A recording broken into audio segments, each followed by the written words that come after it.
Hola, soy Carlos Fernando Alzate y hoy compartiré con ustedes la historia de vida dentro del marco del conflicto armado de Laura Cuervo Posada, sobrina de mi abuela paterna.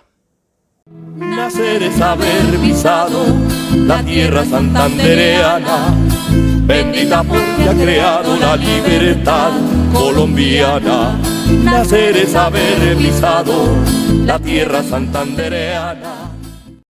Laura nació en 1977 en la vereda 20 de Julio, próxima a Río Negro, Santander. Su vida la describe como una feliz, rodeada por el campo, y con ello entiéndase el cultivo de la tierra, el hecho de compartir tiempo con los animales, sus amigos y en general su comunidad. Laura describe la vida en el campo como una feliz, llena de tranquilidad, donde siempre hay un interés por el otro, donde la comunidad, en pocas palabras, es lo más importante. Su padre, Bertulfo Cuervo, fue siempre un hombre crítico de la guerra. Al mismo tiempo, se caracterizó por su nobleza y sentido de pertenencia a la comunidad de la que era parte. En dicho sentido, Bertulfo Cuervo simplemente amaba ayudar. No obstante, sería tal disposición al servicio la que, según Laura, cambiaría sus rumbos para siempre. En 1989, con Virgilio Barco en el poder, el narcoterrorismo, la violencia y los homicidios se exacerbaron tanto en centros urbanos como en la periferia. Un 15 de enero de dicho año llegaron en la mañana, una mañana algo opaca, según recuerda Laura, 6 paramilitares quienes reclamaban o más bien reprochaban a su padre Bertulfo haber colaborado con un grupo de guerrilleros de las FARC. En dicho contexto, Laura recuerda haber sentido el terror en vida propia. Recuerda que su madre se veía tensa, su padre se encontraba algo angustiado y en ese momento Laura narra que ella sintió que sus vidas estaban a punto de cambiar para siempre. Y la verdad, no se equivocó.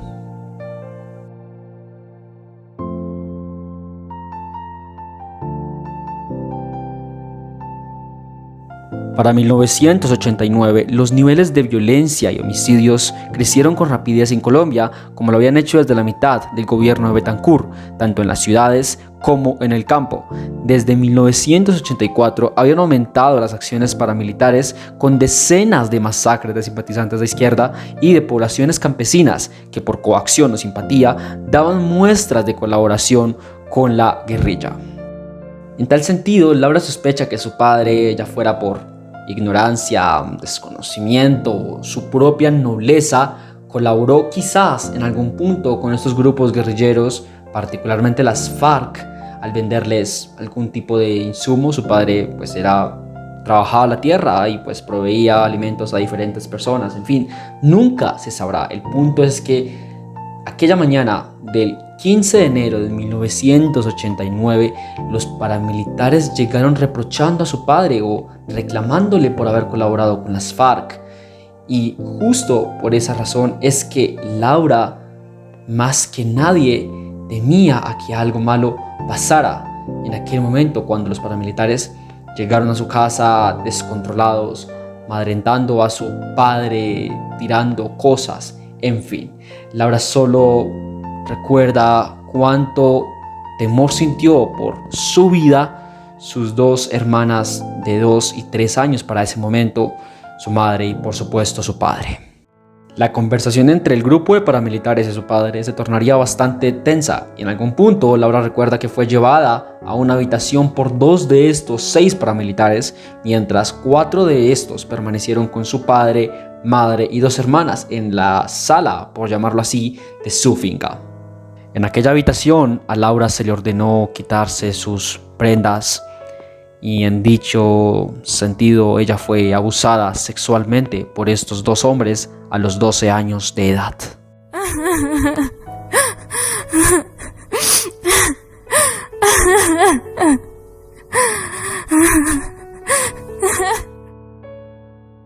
Ella sintió dolor, ira, impotencia, tristeza, asco. Laura comenta que jamás olvidará el rostro de perversión de aquellos hombres que arrebataron su inocencia. Y ello no es lo peor. Mientras abusaban de ella sexualmente, de una niña de tan solo 12 años, de repente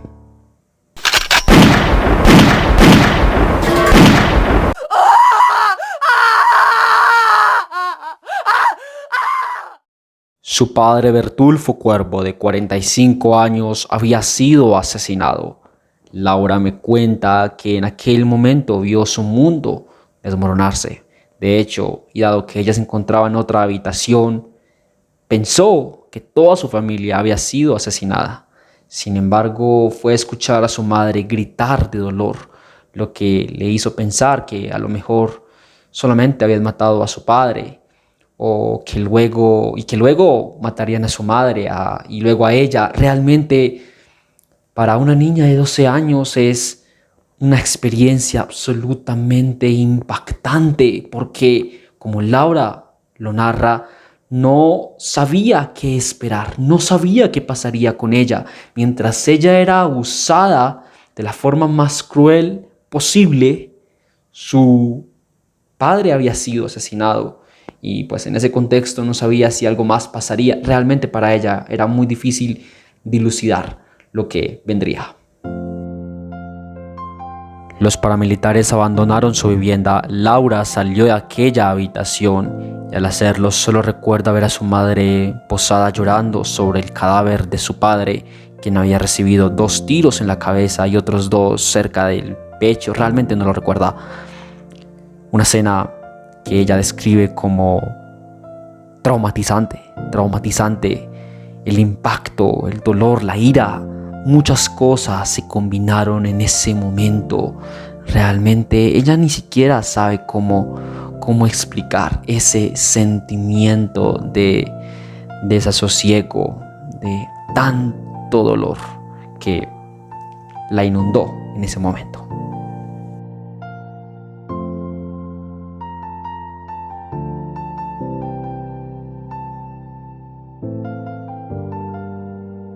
Tras sepultar a su padre, contactar con algunos familiares en Cúcuta, Laura, su madre Beatriz y 2 hermanas, María y Sofía, junto con algunos vecinos, huyeron de su vereda en la madrugada del 16 de enero de 1989 hacia la ciudad de Cúcuta.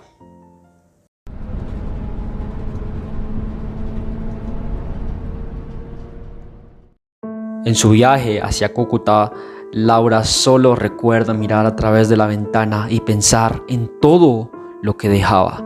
Dejaba sus sueños, sus amigos, sus animales, a su padre, su vida. Lo dejaba todo a causa del conflicto armado.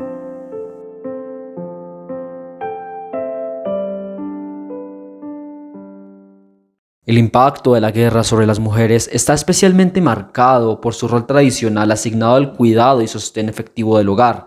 Las mujeres, directamente victimizadas o viudas, no obstante, deben seguir con la responsabilidad de cuidar a sus hijos e hijas. A sus múltiples y pesadas labores domésticas se suman responsabilidades económicas para sostener a sus hijos, además de sobrellevar los impactos dramáticos que la guerra deja en sus vidas.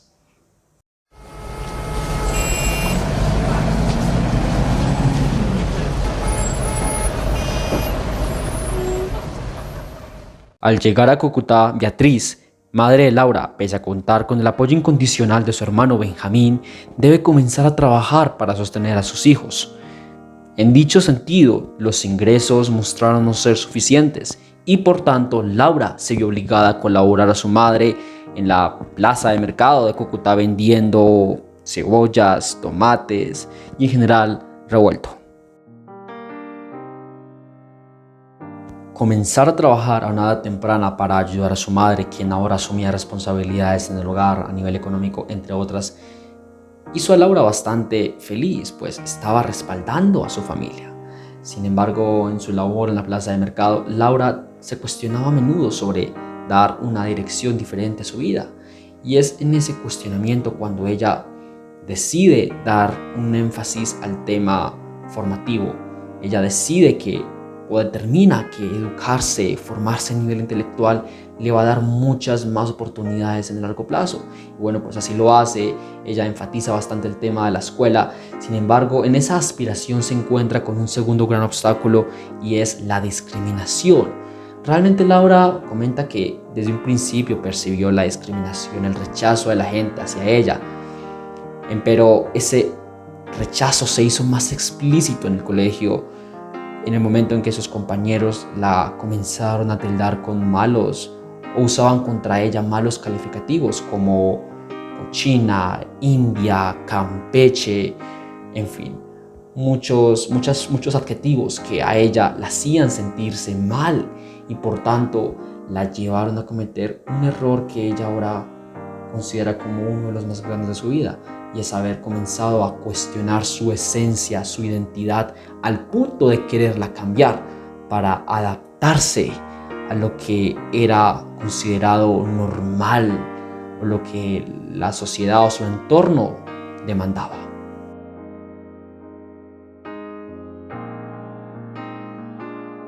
En tal orden de ideas, siento que Laura ejemplifica no solo la forma en que el conflicto lleva a que los campesinos pierdan su territorio, sino también con ello su base social, su arraigo, su entorno y en general su identidad.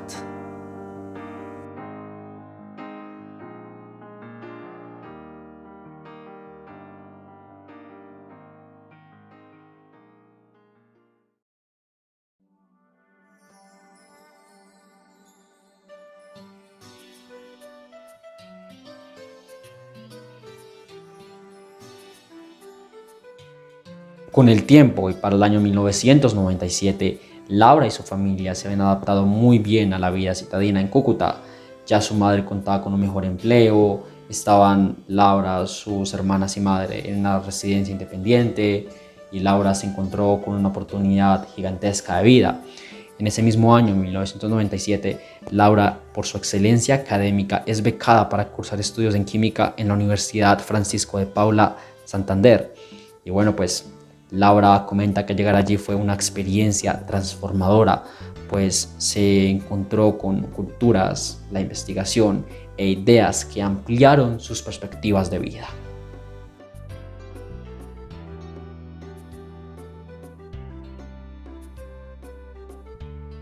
En el año 2008, y con el presidente Álvaro Uribe Vélez en el poder, la debilidad política de la guerrilla era cada vez mayor. En dicho año tuvieron lugar las marchas populares más grandes en la historia del país para protestar por los secuestros de civiles de las FARC, que ya habían disminuido mucho debido al efecto negativo sobre su imagen y tal vez por las dificultades para retenerlos frente a un ejército más eficaz. Sin apoyo urbano ni rural, fuera del campesinado ligado a la coca, con una economía en crecimiento, con programas cada vez mayores de subsidios a sectores pobres, con movimientos políticos de izquierda muy débiles, el proyecto guerrillero parecía llegar a su fin. En tal escenario, y para el año 2009, Laura, siendo ya profesional y con 32 años, es respaldada por medio de uno de los programas de subsidio del gobierno para comprar su propia casa. Tal suceso llena la vida de Laura y su familia de absoluta felicidad, pues finalmente tienen la satisfacción de volver a encontrar un lugar al cual llamar propio.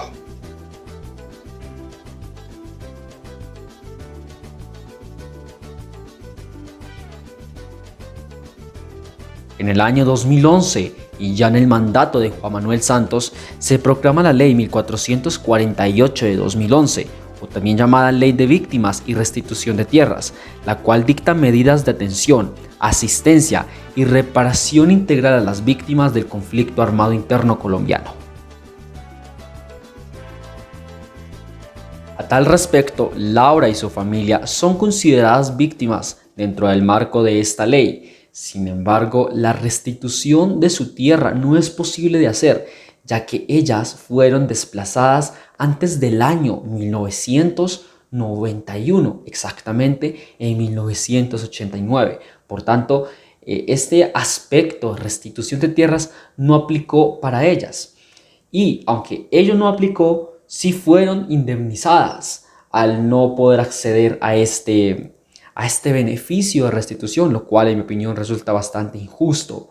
En fin, ellas fueron indemnizadas a partir de lo establecido por esta ley 1448 de 2011, y pues el dinero de la indemnización fue empleado por Laura y su familia para comprar a su madre una pequeña casa en la región de la que fue desplazada, de la que fueron desplazados todos en 1989.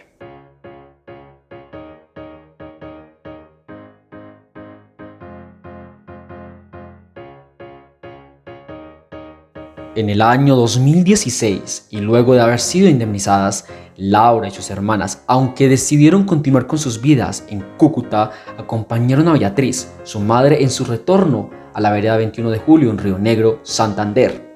Al retornar, la nostalgia y los recuerdos invadieron la mente de Laura, pues volver a su vereda supuso una reconexión con sus raíces y las personas que fueron sus vecinos y amigos, aunque no todos estaban.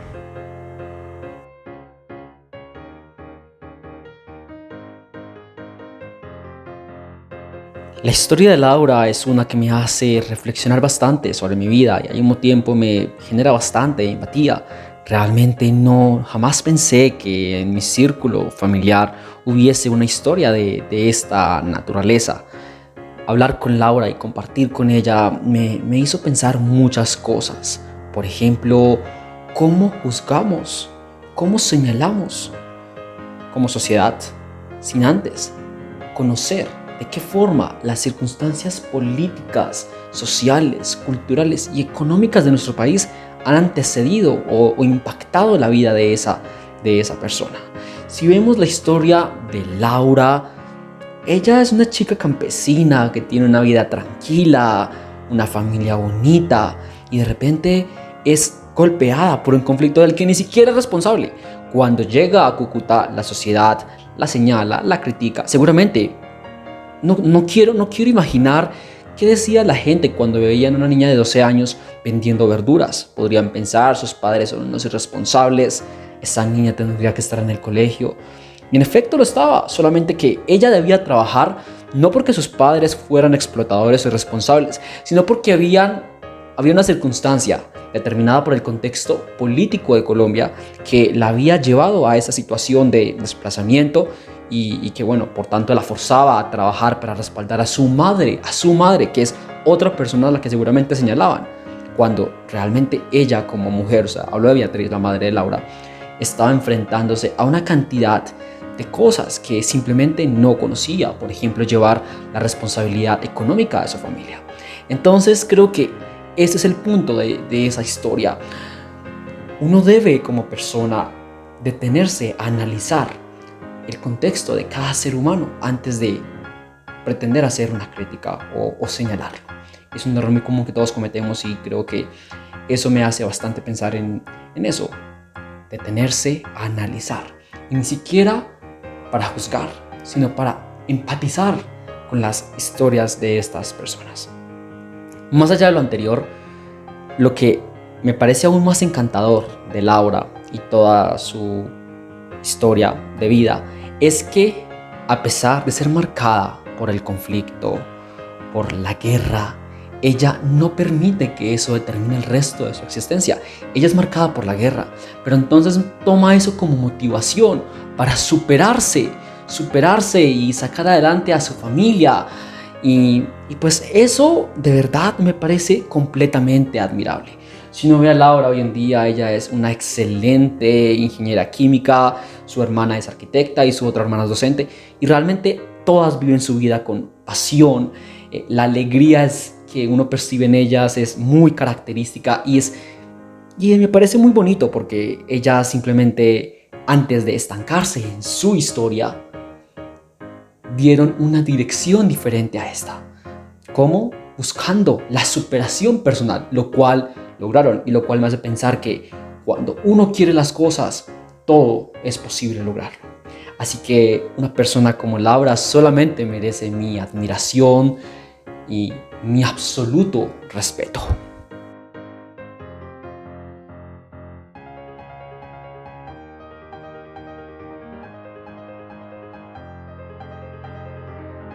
Así, y con lo anterior, doy cierre a este podcast protagonizado por Laura Cuervo Posada. Al final, en la descripción de este video en YouTube van a encontrar las distintas fuentes que usé para contrastar la historia de vida de Laura con el contexto histórico colombiano. Asimismo, hallarán las referencias de los distintos recursos que empleé para ambientar este podcast. Muchas gracias por escuchar. Yo soy Carlos Fernando Alzate.